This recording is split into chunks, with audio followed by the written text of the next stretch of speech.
Dun, dun, dun, dun. I got overnumbered Draven! Hey guys, it's Scarlet. This is a Riftbound progress update video from Set 1 Week 3 to Set 2 Week 3. I'm filming some of these clips belated because I missed a few, but don't worry, I have my notes.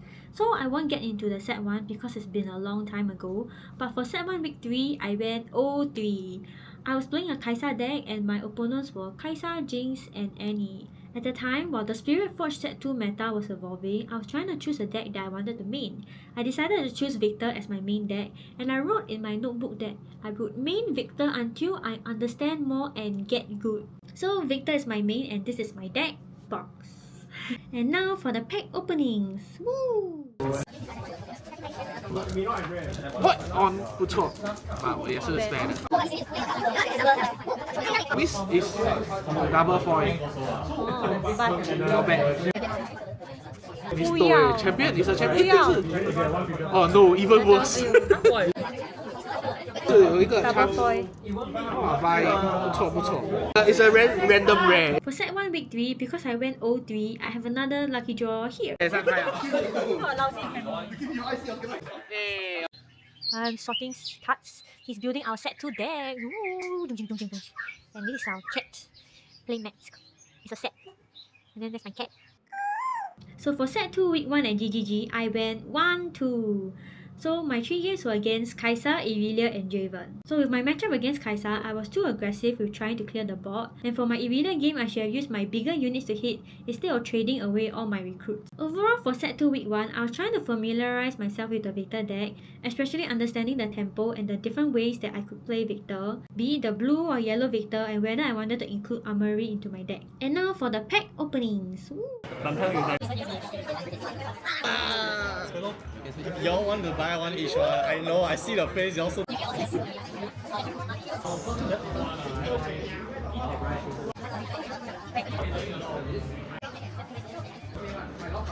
Oh! Hey guys, it's Scarlet. It's week 2 of Set 2 and I'm here to give a progress update. So today is Wednesday and I went to Hideout. I wasn't originally planning on going because usually I have work, but I decided to drop by to play one quick game. So I didn't manage to record any of my gameplay. The format at Hideout is best of 3. So my first opponent was Irelia, followed by Jax and then Irelia again. So overall, I would say I improved from week 1. I'm definitely doing better and understanding the game more. Of course, there are still some cards where I completely do not know what they do, so I'll definitely be improving on that. So without further ado, pack opening time! Counter. I don't know what is this.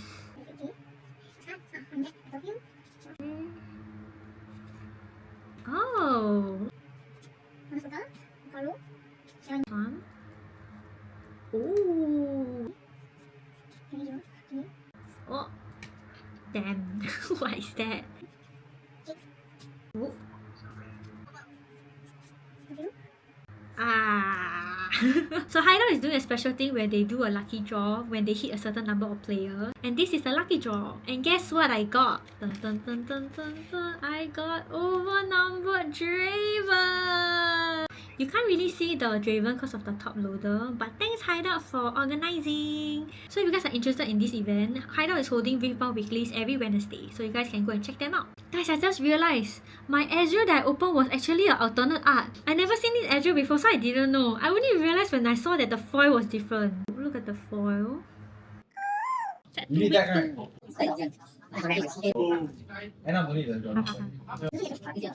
Kai'Sa or 这么一只 Rek'Sai Still not bad. Hey guys, it's Scarlet. I'm back from my weeklies at GGG and I went 0-3. Honestly, I'm pretty frustrated because I feel like I made a lot of mistakes and the mistakes I made was not something like I didn't understand my deck or I didn't know what the opponent could have. It was very stupid mistakes that really could have been prevented. For example, not conquering open battlefields for no reason, not attacking with my units. So overall, I just made a lot of stupid mistakes and I feel quite frustrated with myself. I know that at least I can spot my mistakes, so it's a sign that I'm improving and learning. And honestly, I feel very frustrated with myself because how can I make these mistakes that don't even make sense? But anyway, I did them, so it's okay, I will learn from them. Originally, I wanted to share my gameplay with you guys, but after reviewing them, I feel that I won't do that because I feel that the mistakes I made don't really have any nutritional value. So let me know in the comments below if you guys want to see those mistakes that I made, like not conquering the battlefield when it's open. Overall, I've been reflecting on my mistakes, so I will do better and I'll see you guys next week. You get 50-50, you get a silver or the Oh, Sylvia. Hey guys, it's Scarlet. In order to improve my gameplay knowledge, I have something here prepared. Ta-da!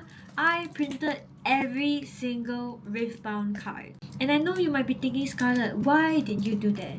Technology is advanced. You could use your phone, you could use your PC, your laptop. But I feel like it's just easier to refer to physical copies. One is because I can sort according to color instead of sorting by set or maybe serial number. Second reason is because sometimes I watch matches on my PC, for example the regionals that are happening in China, and when I don't know what a card is, it's very hard for me to search the name because I don't know what the card is. So usually I have to go by the picture and the color. So I thought the easiest way for me to find out what cards they are playing is by using this. Of course you can say, oh, but you can just use the deck list that they post after they're done with the tournament. Well, I guess you're right. So the third reason is, I felt like having a physical copy allows me to really study and memorize the cards. I printed one base copy and 3 extra copies for the proxies. So I'll cut the proxies out. I'll show you guys how the copy I use for studying will look like after I'm done. Here's the final review.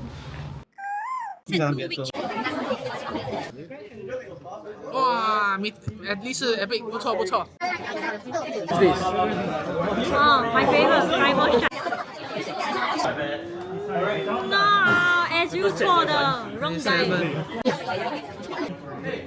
Wow. AA Jack, but 3的啦 but is that AA. Holy shit. Hey guys, it's Scarlet. It's week 3 of set 2 and this week I went 1-2. So this week I was really frustrated because the mistakes I made I felt were dumb, or kind of like I felt like I shouldn't have made those mistakes at all, but sometimes it just happens. I won't get into the details of what the mistakes I made unless you guys are interested in seeing, but just to give an overall summary, the first game it was kind of like a foundational mistake. Like I asked about whether damage would resolve before or after combat, and like I still didn't really get it in my mind. It's frustrating after I realized the mistake I made. And for the last game I missed Fatal, so I had the answers in my hand but I did it wrongly. And then from a lead it became to like a tie. Technically I consider it a loss because I missed the Fatal. And afterwards realizing that I missed the Fatal, it was just agony. So it's okay, I'm learning to live with my mistakes, and thankfully it's still weekly, so I just take it as a practice and I learn from this, and of course not repeat this in the future. In other news, this week is the regional qualifiers for Bologna. Watching it really made me feel like, damn, those players are on another level. I'm just like a grass growing on the ground and there are birds flying in the sky, you know what I mean?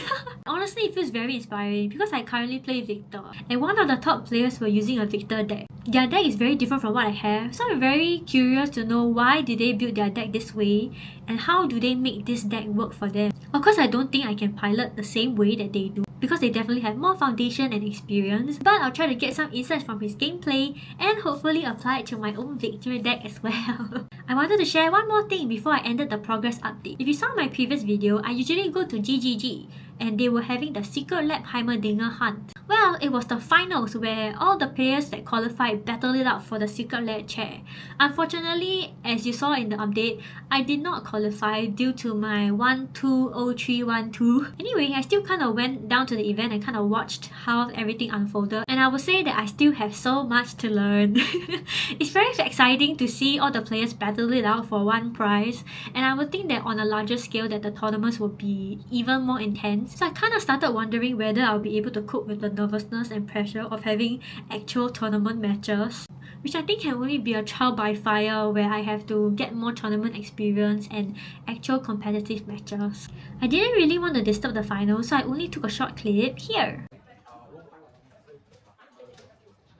In conclusion, to wrap up this progress update, I will say that I definitely improved a lot after 6 weeks of playing. So compared to set 1 where I didn't really know much or I couldn't even find out what's happening, to currently in set 2 where I'm definitely able to spot what went wrong and what mistakes I made, I think it's definitely a big improvement. The next 2 things I'm gonna be working on is playing more accurately and playing faster. Especially in cases of BO3, I need to get used to the timing so that it doesn't get dragged out, but also ensuring that the decisions I make are also accurate. If you guys have any tips for beginners like me, please leave them in the comments down below. If you guys enjoyed this video, remember to give it a like and don't forget to subscribe.